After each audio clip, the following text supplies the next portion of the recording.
En el corazón de Roma, Italia, en la Ciudad del Vaticano, un solo edificio encarna la historia, los excesos y el poder de la Iglesia Católica. La Basílica de San Pedro. Esta verdadera megaestructura religiosa es un depósito de obras maestras del arte cristiano. Con 219 metros de largo y 155 de ancho, San Pedro puede acoger a hasta 150.000 feligreses. Durante la década de 1940 se encontraron huesos en el sótano de la iglesia. Esas reliquias pertenecían al apóstol más importante de todos, San Pedro. San Pedro de Roma es una basílica diferente, un proyecto único. Pero también es un edificio que no tiene parangón. Iniciada en 1506, la construcción de esta singular iglesia duró 120 años. San Pedro fue, sin lugar a dudas, el sitio de construcción a cielo abierto más grande de Europa.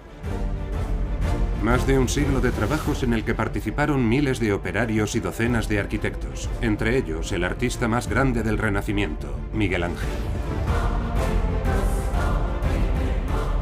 El punto álgido de este proyecto fue la construcción de la cúpula de San Pedro. Una estructura de doble bóveda de 42 metros de diámetro, 137 metros de altura y un peso aproximado de 14.000 toneladas.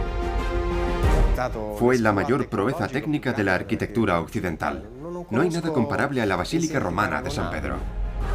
San Pedro, Roma, la historia de una iglesia que fue el orgullo de los papas del Renacimiento. Es un instrumento de poder, una demostración de la autoridad del Papa. Un instrumento de poder que dejaría al descubierto todos los trucos de la Iglesia Católica. Hay hijos ilegítimos, relaciones abiertas con cortesanas. Arte, guerra, religión. San Pedro, la obra maestra barroca del Renacimiento, se convertiría a lo largo de los siglos en la iglesia de todos los excesos.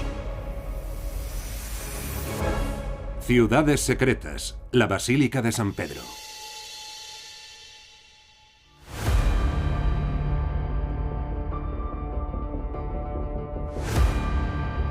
La Basílica de San Pedro. Una iglesia sin igual en el corazón de Roma, visitada cada año por 11 millones de peregrinos y turistas.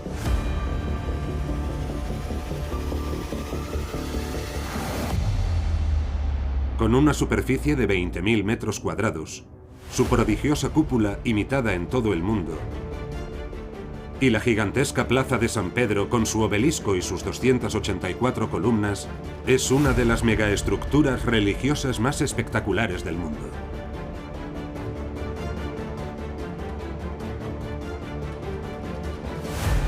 Es el epicentro de la fe católica. Los colosales pilares de esta iglesia guardan reliquias de Cristo, tales como el velo que estuvo en contacto con su rostro o la lanza que le atravesó el costado.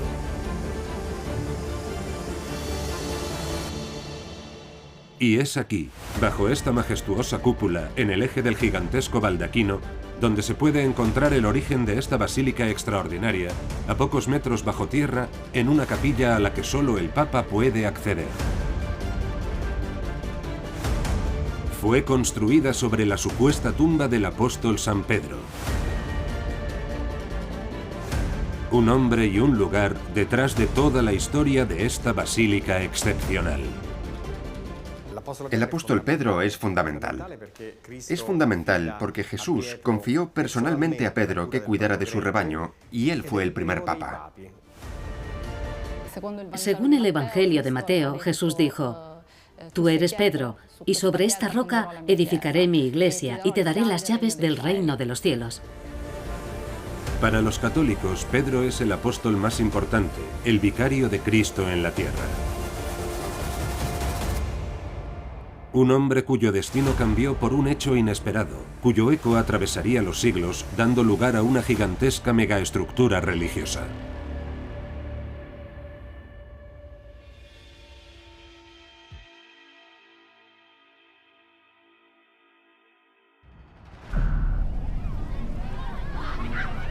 En el año 64 después de Cristo, Roma fue pasto de las llamas. La ciudad eterna estaba ardiendo. El emperador Nerón buscó un chivo expiatorio y acusó a los cristianos de Roma que pronto serían martirizados por las autoridades, empezando por su líder, Pedro. Se cree que San Pedro murió martirizado en torno al año 65 de nuestra era, y también que fue ejecutado boca abajo, para no ser crucificado igual que lo fue Jesús. Su martirio estaría detrás del origen de la Basílica de San Pedro. Tuvo lugar al pie de la colina del Vaticano, en el Circo de Calígula, que hoy ya no existe. Como resultado de ese trágico hecho fundacional, el príncipe de los apóstoles fue enterrado a pocos pasos al pie de la colina del Vaticano. Y sobre esa tumba, en el siglo IV de nuestra era, el emperador Constantino ordenó edificar una gigantesca basílica en honor del apóstol. Con más de 120 metros de largo, 63 metros de ancho y 37 metros de altura, fue una de las primeras megaestructuras cristianas construidas. Ya teníamos constancia de la importancia de este lugar. Estamos sobre su tumba. Tenemos el simbolismo del sacrificio de San Pedro y tenemos una basílica que muestra su magnificencia en sus dimensiones y siempre estará la historia de San Pedro de Roma. Ideológica y simbólicamente, esta es la iglesia más importante, la que representa la autoridad del Papa y, por lo tanto, la primacía de la Santa Sede. La primera basílica de San Pedro marcó la entrada del cristianismo en una nueva era. Una era en la que su fe estaba a punto de suplantar al politeísmo romano, algo que la veneración por el apóstol Pedro sirvió para promover. La Basílica de San Pedro se convirtió inmediatamente en el principal destino de los peregrinos de Occidente. Hay que imaginar a los peregrinos llegando en masa. Esa es la idea clave, y también es el problema de esta basílica, que a pesar de su monumentalidad, siempre será demasiado pequeña para las multitudes que cada vez se congregaban aquí en mayor número para venerar a San Pedro. La Basílica de San Pedro, la obra maestra del arte renacentista que hoy admiramos, se lo debe todo a ese primer templo conocido como la Basílica Constantiniana. Fue el centro de un proyecto monumental que la Europa cristiana no había contemplado nunca.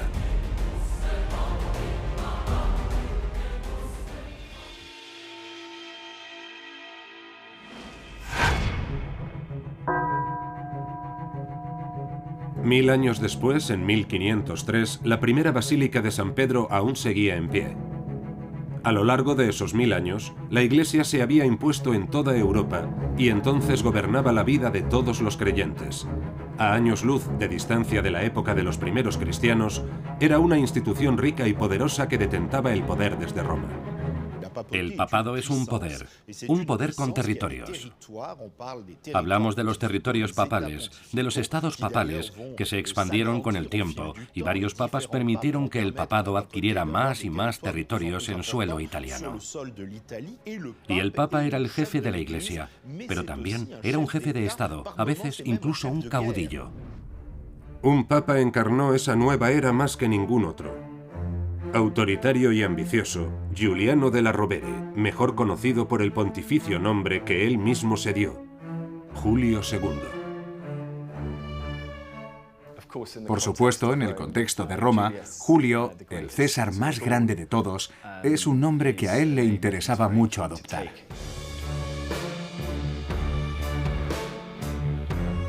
Julio, un nombre que proclamaba su sed de poder. Jefe militar, jefe de Estado, Julio II tenía que prevalecer sobre una Europa dividida. Dividida en Italia en ciudades-estado como Florencia, Milán, Venecia y Nápoles.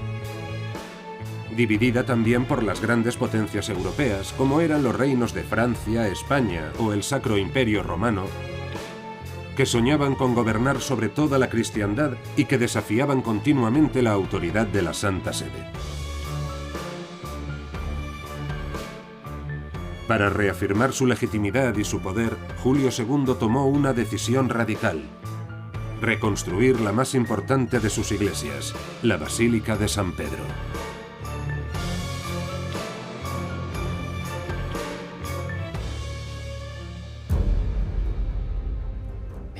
En realidad, quería imponer a la Iglesia como heredera de San Pedro en un momento en el que ésta se encontraba amenazada y reafirmar la primacía de San Pedro.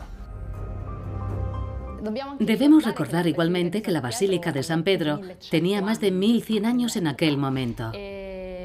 Si pensamos que la actual tiene 400 años y nos parece antigua, entonces debía ser muy antigua, muy venerable, pero sobre todo era antigua para la estética de la época. Para romper con el pasado, la antigua basílica constantiniana, testigo del triunfo del cristianismo, debía desaparecer y dejar espacio para un nuevo edificio.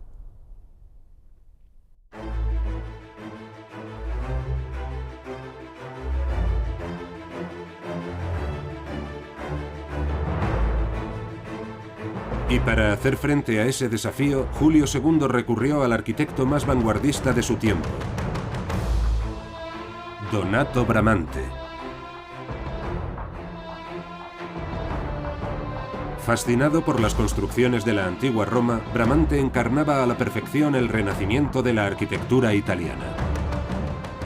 Era uno de los nombres más famosos de la arquitectura europea de la época. Julio II acudió a él primero porque era un arquitecto reconocido y también porque el proyecto de Bramante coincidía a la perfección con lo que el Papa Julio II había pensado. Julio II quería que la nueva Basílica de San Pedro fuera la iglesia más bella jamás creada. Más hermosa que el edificio florentino que encarnaba el Renacimiento italiano. La Catedral de Santa María del Fiore y su gigantesca cúpula octogonal de 45 metros de diámetro, la más grande del mundo. Construida entre 1420 y 1436, alcanzaba los 55 metros de altura. Realmente fue la primera cúpula de esas dimensiones y ocupa un lugar central en la historia de la arquitectura. Fue una empresa excepcional, una proeza artística y tecnológica que parecía inigualable. Fue una especie de reto. Julio II quería demostrar su poder, su autoridad, con un edificio a gran escala que obviamente reflejaría su propio poder. Bramante comprendió que la cúpula, el elemento celestial y onírico, debía estar en el centro del proyecto. Es decir, todo debía comenzar en la cúpula. El plano de la Basílica de Bramante tenía la forma de una cruz griega perfectamente centrada. En su corazón había una cúpula colosal, una majestuosa señal para todos los fieles de la presencia de la tumba del apóstol Pedro. Pero, ¿cómo podían superar a Florencia y ampliar los límites de la técnica constructiva renacentista? Donato Bramante encontró la respuesta a esa pregunta en las calles de Roma, frente a una antigua megaestructura aún intacta, el Panteón. Era un edificio tan imponente que se rumoreaba que era obra del diablo.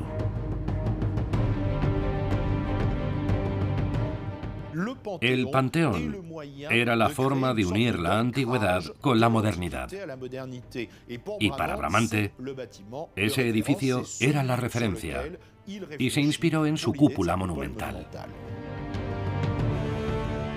Finalizado en el siglo II después de Cristo, esta megaestructura romana sustentaba la cúpula más grande de la antigüedad, de 43 metros de diámetro.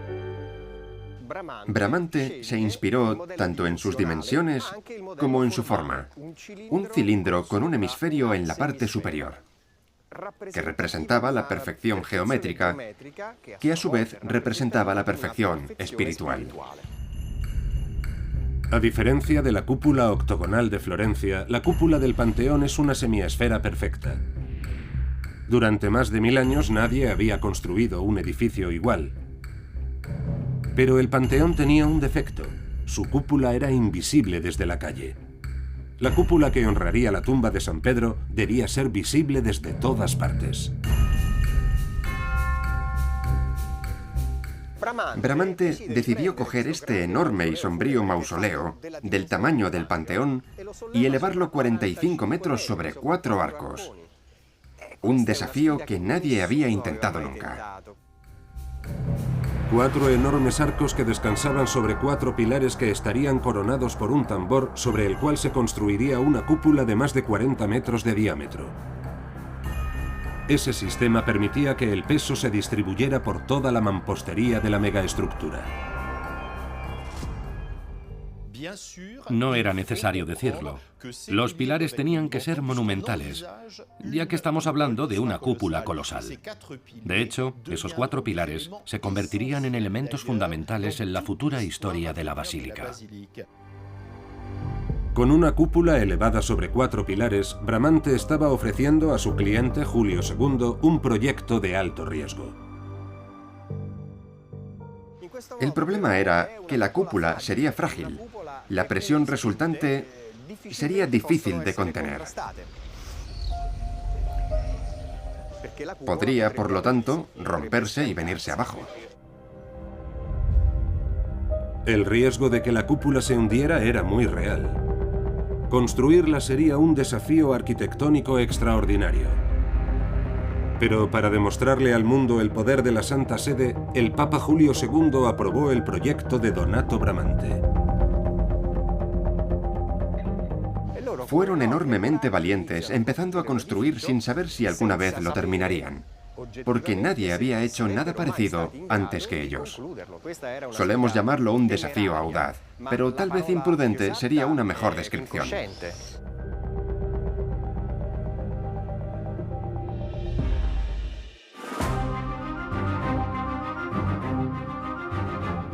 Un desafío imprudente. 1506. La primera piedra de la nueva basílica fue colocada por el propio Julio II en los cimientos del primero de los 4 grandes pilares, el pilar de Verónica, que aún hoy sigue siendo visible debajo de la cúpula.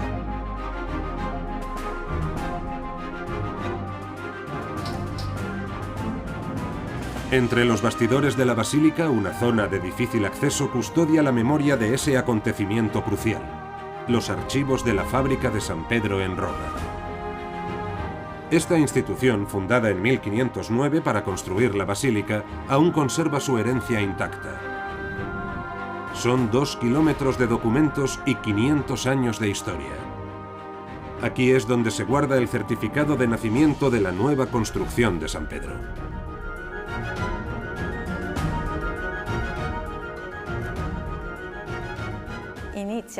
Comienza así. Se puede ver el nombre de Julio II de la Rovere, el gran papa que tuvo tanto coraje. Y con este documento, el 13 de enero de 1509, se publicó la bula papal, que era una ley oficial. En ella se anunciaba al pueblo la reconstrucción de la Basílica de San Pedro en el Vaticano. Este documento formalizaba el inicio de los trabajos. Con la contratación de miles de trabajadores, docenas de artesanos, albañiles, herreros, canteros, para hacer que este proyecto imposible funcionara bajo la dirección de Donato Bramante. El proyecto Bramante se convirtió rápidamente en un sitio de construcción de unas dimensiones extraordinarias. Pero era una construcción que crecía verticalmente hacia la cúpula, desde el crucero, con el soporte de grandes pilares. Su función era recibir la carga de todos los muros, de toda la cúpula y transferirla a los cimientos. Por eso son tan imponentes. Los pilares de 45 metros de altura distribuirían las 14.000 toneladas de la cúpula por todo el edificio. Se construyeron con una mezcla de hormigón y piedra. Necesitado de una fuente barata de piedra, el Papa no dudó en autorizar el saqueo de las numerosas ruinas romanas de la ciudad.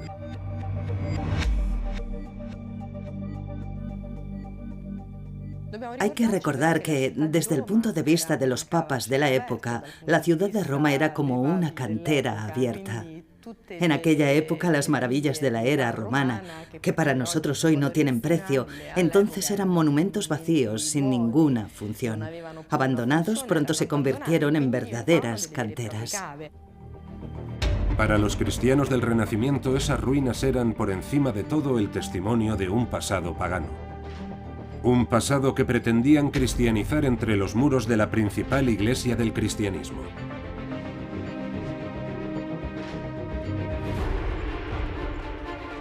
Una vez que se levantaron los pilares, los trabajadores de la fábrica de San Pedro colocaron los arcos que debían unirlos.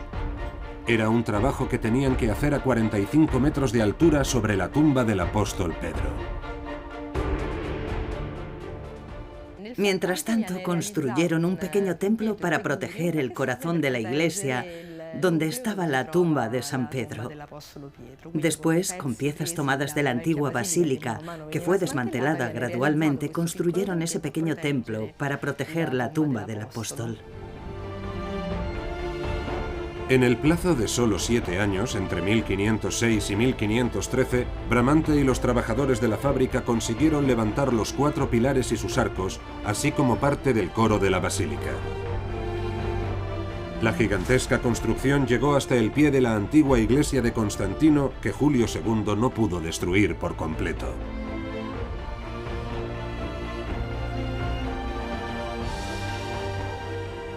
La basílica paleocristiana, que aún se usaba para ceremonias, estaba parcialmente cerrada para permitir el culto, de forma que a un lado estaba la antigua basílica cristiana primitiva y detrás de ella la nueva obra en construcción.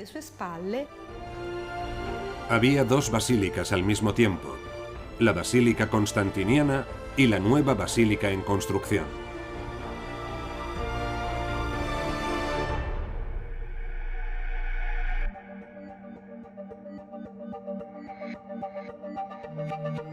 La razón por la que Julio II no destruyó la antigua Basílica de San Pedro fue que la necesitaba para llevar a cabo su grandioso y enormemente oneroso proyecto.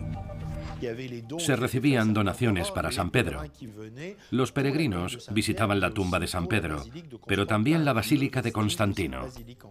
Los vestigios de la antigua basílica eran otra forma de atraer fondos importantes y necesarios. El dinero siempre fue clave en la historia de San Pedro. Para financiar su colosal proyecto, Julio II no dudó en sacar el dinero a los fieles directamente de sus bolsillos.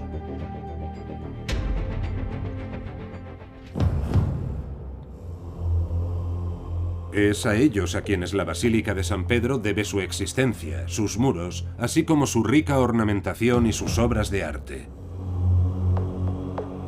En los archivos de la Fábrica de San Pedro, la institución a cargo del proyecto, se conservan muchos documentos que cuentan esta dimensión, en ocasiones controvertida, de su historia. Este documento es una copia impresa que se colocaba en las cajas dispuestas para recoger limosnas en todas las iglesias de los estados pontificios. En él se indicaba que las limosnas que daban los fieles estaban destinadas a la construcción de la Basílica de San Pedro. Poco después, Julio II daría un paso más allá de las donaciones espontáneas para incrementar la entrada de dinero para financiar los trabajos, otorgando poderes especiales a la fábrica que le permitirían obtener ingresos adicionales.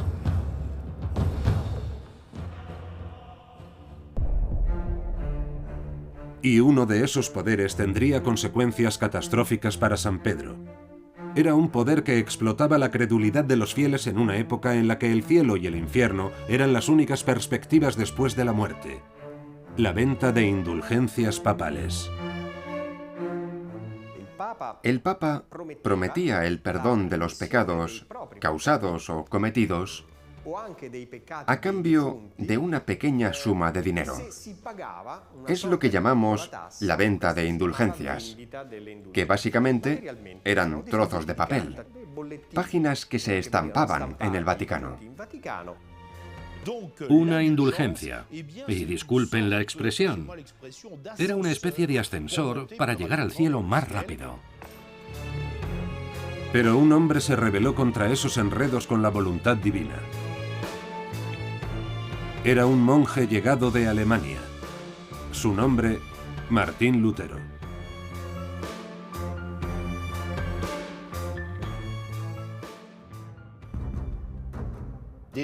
Lutero se había quedado profundamente conmocionado por todo el lujo que descubrió en el mundo del papado y la forma en la que la corrupción reinaba en el Vaticano. Se gastaba el dinero en arte y arquitectura, y no en obras devotas. A eso hay que añadir niños ilegítimos, relaciones abiertas con cortesanas. Él tuvo la visión de que toda la Roma papal no era nada más que palabrería, y que cosas como las indulgencias solo eran invenciones irrelevantes. El 31 de octubre de 1517, Martín Lutero clavó en la puerta de la iglesia en Wittenberg, Alemania, el certificado de nacimiento de la Reforma protestante, sus 95 tesis. En ese documento, que tendría enormes consecuencias para el cristianismo, vilipendiaba sin piedad el comercio de indulgencias. Lutero atacó directamente las indulgencias y las relacionó con la construcción de San Pedro. ¿Por qué el Papa no financiaba el proyecto él mismo? ¿Y por qué chupaba la sangre a los pobres para pagarlo? Esa es la paradoja de San Pedro. Sencillamente, construyendo San Pedro de Roma de esa manera espoleó la Reforma, que significó la ruptura del mundo cristiano entre los protestantes por un lado y los católicos por el otro. El simbolismo de San Pedro fue incluso mayor cuando se produjo ese cisma dentro del mundo cristiano. Julio II, fallecido en 1513, no llegó a ver las consecuencias del comercio de indulgencias sobre la Basílica de San Pedro. Su arquitecto Donato Bramante lo seguiría a la tumba un año después. Tras su muerte, los trabajos apenas progresaron. En 1517 se cumplían 11 años desde que las obras empezaron y aún quedaba mucho por hacer. Para los protestantes del norte de Europa, el proyecto de San Pedro se había convertido en el símbolo de todos los excesos de los papas y de la Iglesia. La basílica se había convertido en el blanco de todas las críticas. Desde el primer momento, uno de los temas preferidos de los luteranos, y el que tuvo un mayor impacto mediático, por así decirlo, fue comparar la Basílica de San Pedro con una nueva Torre de Babel. Roma era la nueva Babilonia. San Pedro, la nueva Torre de Babel, símbolo de la soberbia papal. En solo unos años, la basílica, ideada para afirmar la unidad de la Iglesia, se convirtió en la encarnación de la división de la cristiandad, una división por la que pronto tendría que pagar un precio.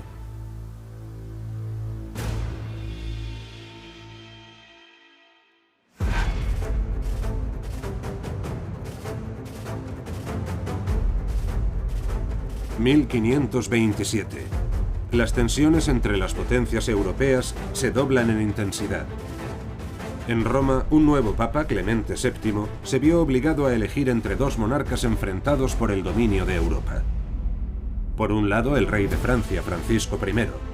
Por el otro, el emperador Carlos V. El poder de Carlos V no paraba de crecer. Reinaba sobre el Sacro Imperio Romano, España y Nápoles. En Roma, el Papa se sentía rodeado por ese rival. En consecuencia, decidió aliarse con Francia. Para intimidar al Papa, Carlos V reunió un gran ejército. En él servían los famosos Lanzknechts alemanes, los mejores soldados de su época, los más valientes, feroces y aguerridos, se alistaron a ese gran ejército que sin duda tuvo que asustar al papado. Y sabemos que, de hecho, la mayoría de los Lanzknechts alemanes eran protestantes. Ese ejército, en el que servían muchos protestantes, invadió la península italiana, tierra católica. Pero los soldados no recibían su paga. Cuando vieron los muros de Roma, la nueva Babilonia, la ira de las tropas era tan grande que no dudaron en saquear la ciudad.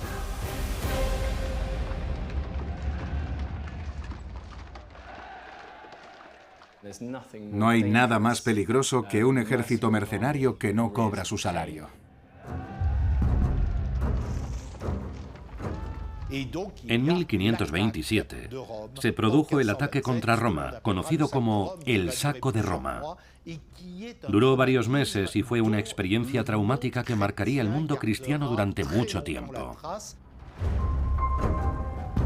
Los soldados protestantes ocuparon y saquearon la ciudad eterna,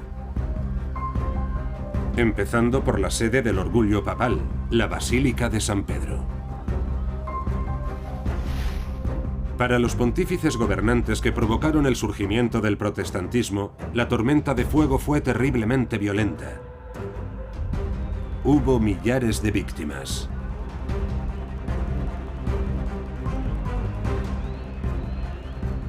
Algunos soldados llegaron a instalar sus establos dentro de San Pedro de Roma. Eso demuestra que el edificio no se salvó en absoluto.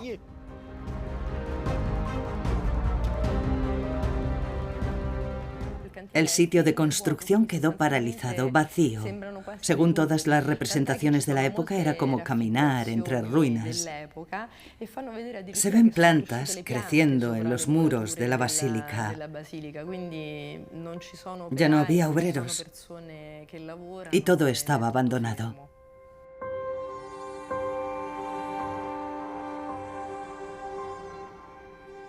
San Pedro, la nueva Torre de Babel, el orgullo de los pontífices, había sido castigada por Dios. De hecho, la construcción no avanzaba porque Dios mismo, como hizo con la Torre de Babel, había impedido que se terminara ese edificio. Un castigo divino que estuvo a punto de impedir que esta obra maestra del arte católico viera la luz del día. El Saco de Roma había pisoteado todo el prestigio de la Iglesia. Para los papas solo quedaban los símbolos, comenzando con los más importantes de la Iglesia, martirizada, humillada. Sin embargo, su futuro dependía de su finalización.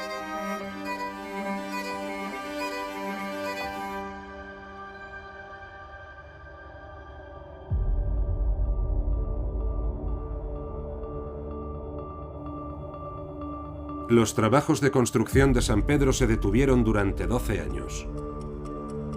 12 años durante los cuales tomó forma un nuevo e importante proyecto para la basílica. La obra del arquitecto Antonio da Sangallo, cuyo rostro ha sido olvidado por la historia, es un testimonio de la voluntad de la Iglesia de responder enérgicamente a la afrenta que acababa de sufrir. Sangallo ideó un proyecto excepcional, monumental, espectacular.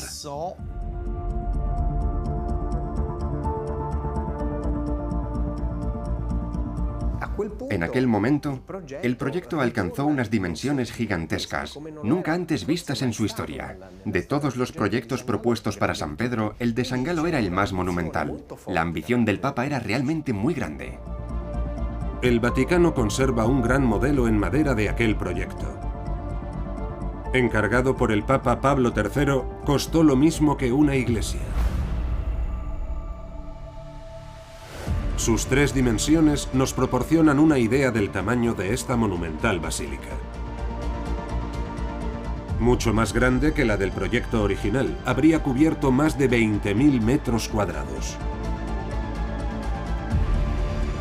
La cúpula se habría elevado a una altura de 120 metros. La cúpula actual tiene 137 metros de altura. El Papa quería ver algo más que dibujos. Quería una maqueta, un modelo real en 3 dimensiones, de cómo se vería la Basílica de San Pedro.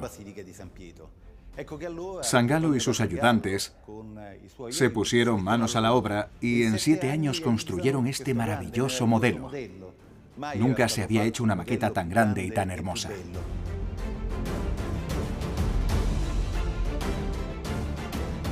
Los trabajos se reanudaron en 1539. Pero a mediados de la década de 1540 solo se había terminado una de las grandes capillas del sur del edificio.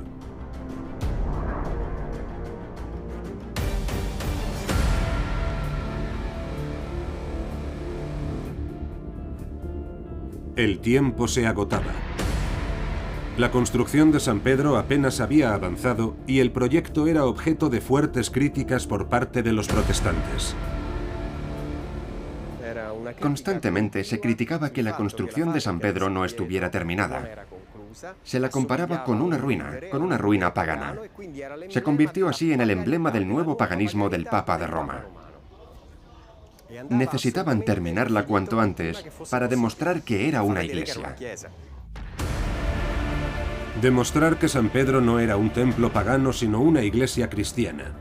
Ese era paradójicamente el deber del Papa a ojos del mundo. Era un objetivo que solo un hombre providencial le permitiría alcanzar.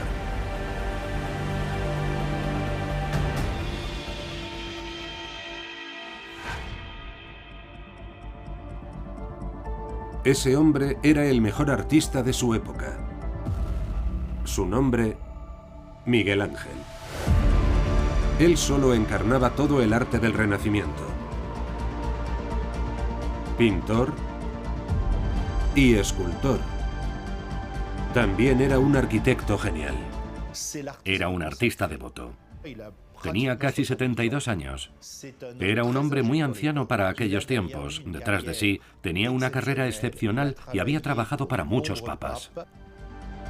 En la cumbre de su carrera, Miguel Ángel soñaba con tomar las riendas de la obra más importante del siglo. La muerte de Antonio da Sangallo fue su gran oportunidad. 1546. En el corazón de la ciudad eterna, Miguel Ángel trabajaba en la remodelación de la sublime Piazza del Campidoglio. Pero para él, San Pedro era lo más importante. Ese proyecto sería su obra maestra final. Miguel Ángel presentó al Papa Pablo III su nuevo proyecto, al que la actual basílica le debe todo. Empezando por la luz. Las numerosas ventanas aportan al edificio una claridad sin parangón.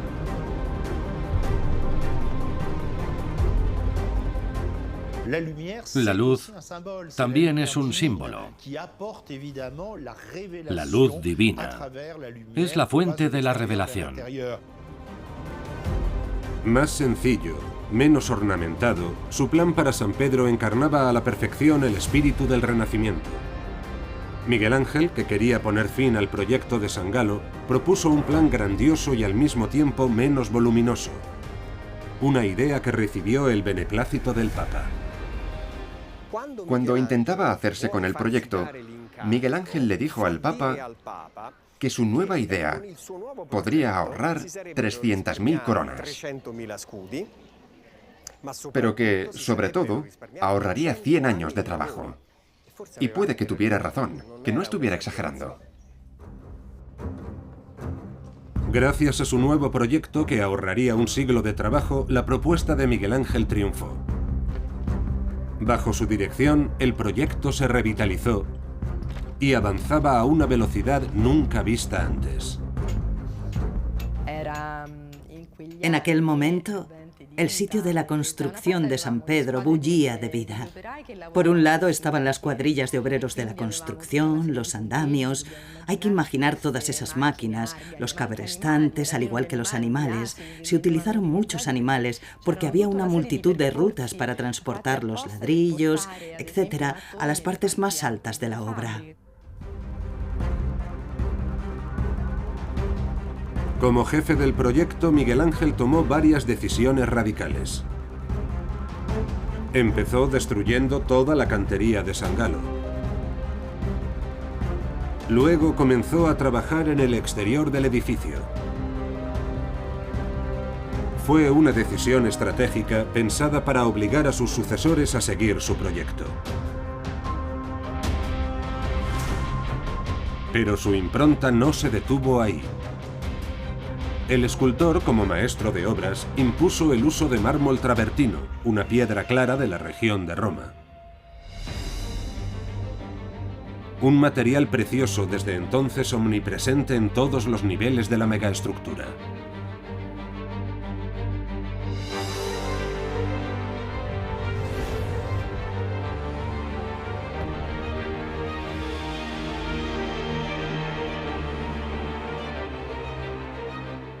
Miguel Ángel nació escultor.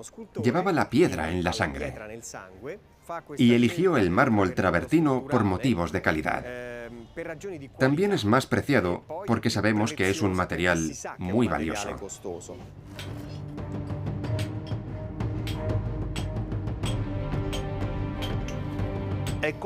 Era como si él nos estuviera diciendo: cada piedra que utilizo, cuando uso un material valioso, debo estar a la altura de ese material. Eso es algo que en nuestra época parece haber olvidado. Con Miguel Ángel llegaron cientos de toneladas de travertino por transporte terrestre o fluvial.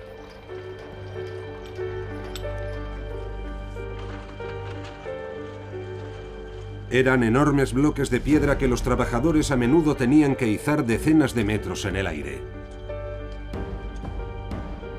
Miguel Ángel encontró la solución a ese problema en su experiencia como escultor. Miguel Ángel llegó y empleó una técnica que se usaba para levantar bloques en los puertos próximos a las canteras de mármol. Después tenían que izarlos y depositarlos en una barcaza. Pero para izarlos y cargarlos en las barcas, utilizaban grúas.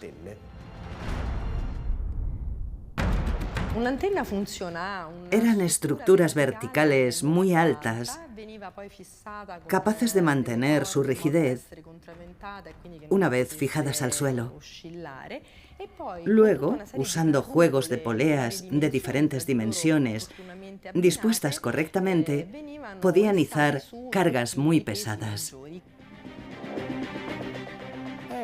Era una estructura portuaria típica que Miguel Ángel impuso en la obra de San Pedro de una forma radical, casi exagerada, porque esas torres grúa no tenían 10 metros de altura. En algunos casos alcanzaban los 60 o 70 metros de altura. Era impresionante. Mediante ese sistema, Miguel Ángel consiguió que la construcción fuera más eficiente y más rápida. En 1553, Miguel Ángel inició la construcción de un elemento estructural que era clave para terminar la basílica: el tambor, diseñado para elevar la cúpula y hacerla visible. Era una estructura gigantesca con 16 ventanas que iluminaban el interior de la cúpula.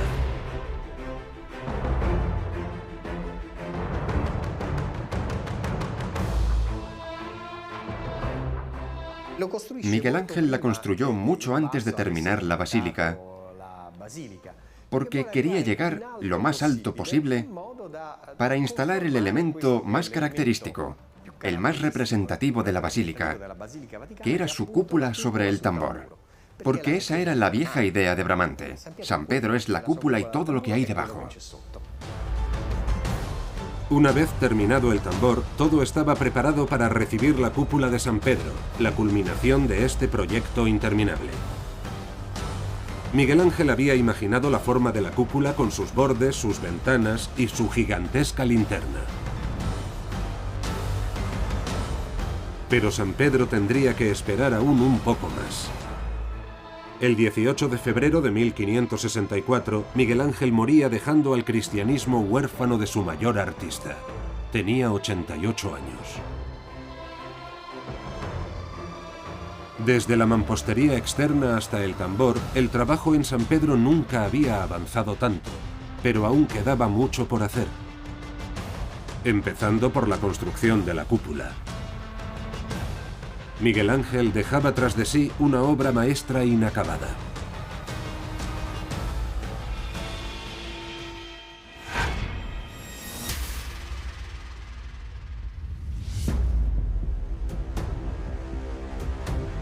...1588... El proyecto avanzaba velozmente. Desde la mampostería hasta el tambor, todo estaba preparado para que la megaestructura recibiera la gigantesca cúpula de casi 42 metros de diámetro. Señalaría majestuosamente a todos los cristianos la ubicación de la tumba del apóstol Pedro. La cúpula semiesférica es una forma perfecta porque se trata de un círculo. En el simbolismo de las formas, el círculo es una forma sin principio ni fin, es la forma del infinito y es la forma de Dios. La cúpula descansaría sobre los mismos 4 pilares utilizados como base para distribuir su peso colosal por toda la megaestructura. Era un desafío arquitectónico que nunca se había logrado y cuyo resultado era incierto. Primero imaginada por Bramante, el arquitecto más grande de su tiempo, y diseñada después por Miguel Ángel, un artista cuya obra ha trascendido los siglos. Sin embargo, el Papa confió la construcción de la cúpula a un desconocido, el arquitecto en jefe de San Pedro, Giacomo della Porta. Varios genios se habían sucedido y trabajado en San Pedro. Comparado con ellos, Giacomo della Porta era mucho más humilde. Era un hombre amable, con poca personalidad, pero era un técnico extraordinario que había trabajado en la obra de San Pedro. A pesar de todo, sobre él recayó ese extraordinario desafío arquitectónico del que dependía el futuro de la Iglesia. Un hundimiento habría sido inaceptable, por lo que era algo impensable. Giacomo della Porta no podía permitir esa posibilidad. Para della Porta, el reto era reducir el peso de esa cúpula gigante y garantizar al mismo tiempo su estabilidad para toda la eternidad. Un problema que su maestro Miguel Ángel había resuelto ideando 2 cúpulas. Entrelazadas en su base mediante espolones, formarían 2 estructuras independientes entre sí, reduciendo significativamente el peso del edificio. El dispositivo de Miguel Ángel tenía un defecto. Era demasiado liviano, fue diseñado para la ligereza. De hecho, por extraño que parezca, cuando un edificio es demasiado liviano, pierde resistencia y puede empezar a sufrir daños. Giacomo della Porta sabía que no tenía margen de error con la cúpula de San Pedro, la basílica más controvertida jamás construida por los católicos. Así que no correría riesgos.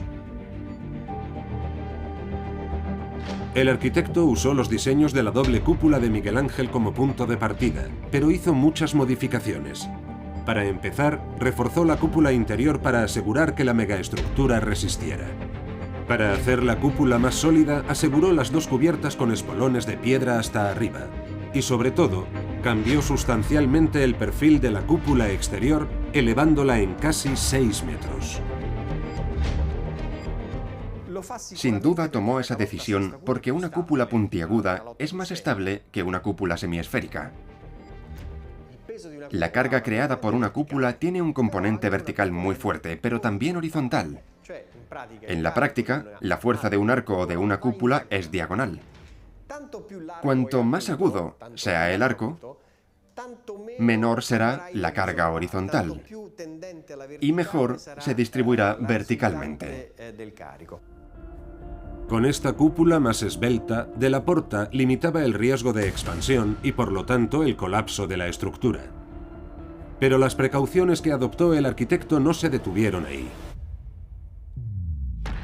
Della Porta planeó instalar 7 marcos de hierro en el corazón de la mampostería para contener aún más la presión. En esos marcos introdujo ligaduras de hierro en el interior de los espolones para reforzar aún más el soporte entre las 2 cubiertas. Como un búnker de hormigón armado.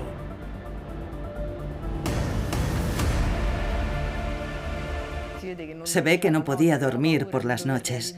Tenía miedo de construir un edificio así y tomó todas las precauciones necesarias para evitar todos los posibles problemas desde el punto de vista estructural.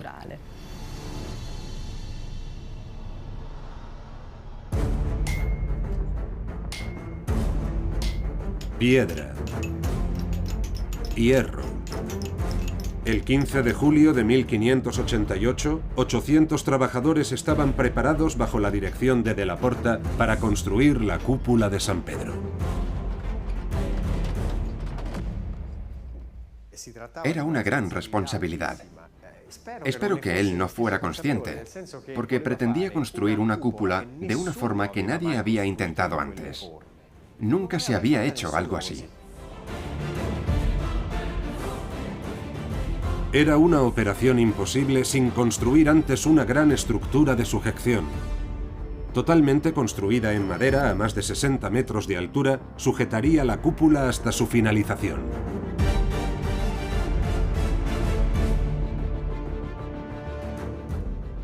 El transporte de las vigas tuvo una dimensión homérica y heroica, ya que medían más de 100 palmos. Eran vigas de 23 metros de longitud que eran transportadas 50 kilómetros por tierra, desde el lago Bracciano hasta la obra. Fue algo realmente increíble. Gracias a esa inmensa estructura de madera, al talento organizativo y a los preparativos de Giacomo della Porta, el trabajo avanzaba a un ritmo inimaginable para la época. En el plazo de 16 meses, la cúpula estuvo concluida, varios años antes de lo previsto. Fue la mayor hazaña de ingeniería de la arquitectura occidental. No conozco ningún ejemplo comparable.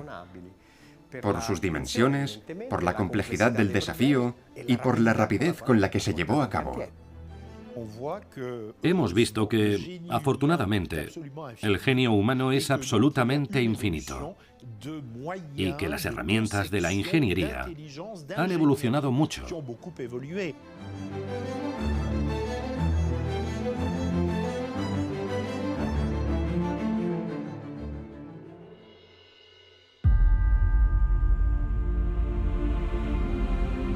16 meses.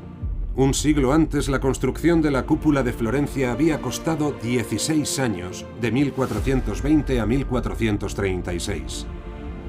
La de San Pedro fue una hazaña inconmensurable. Pero la aventura de su construcción aún no había finalizado. La fachada y su sublime decoración interior aún no estaban terminadas.